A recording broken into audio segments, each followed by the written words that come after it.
আসসালামু আলাইকুম।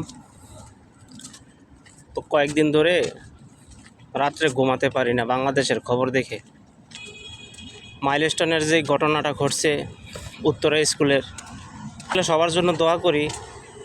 তারা যারা সুস্থ আছে, বেঁচে আছে, তাদের সুস্থতা দান করুক আল্লাহ পাক, এবং যারা মৃত্যুবরণ করেছে তাদেরকে জান্নাতুল ফেরদৌস দান করুক।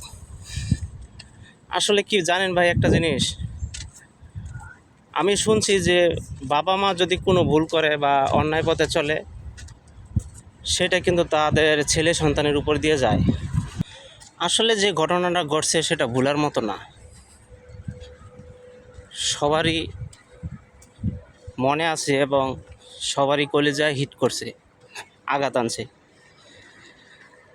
তো আপনারা সবাই একটু সাবধানতা অবলম্বন করবেন, দেশে যারা দায়িত্ব আছেন, এবং প্রত্যেকটা গার্জেনেরই, প্রত্যেকটা বাবা মারই সুন্দর পরিবেশে, ভালো পরিবেশে, এবং নিজের যদি কোনো ভুল থাকে যে আমি ভুল পথে চলতেছি, আসলে সেটা সংশোধন করা।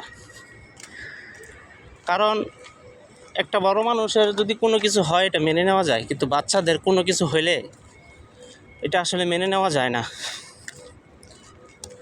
তো প্রত্যেকটা বাবা মায়ের উচিত সঠিক পথে চলা, নিজের যদি ভুল থাকে আল্লাহ পাকের কাছে মাপ চাওয়া। কারণ ভাই, বাপ মার ভুলের কারণে কিন্তু ছেলে সন্তানের উপর সেই বিপদ, বালা মুসিবত সব কিন্তু ছেলে সন্তানের উপর দিয়ে যায়। বাবা মাও কষ্ট পায়, ঠিক আছে, তবে প্রত্যেকটা বাবা মারই উচিত নিজের ভুলগুলো বের করা। আসলে যাই কিছু হয় আল্লাহ তাআলার পক্ষ থেকে হয়, এটা মেনে নিতে হবে।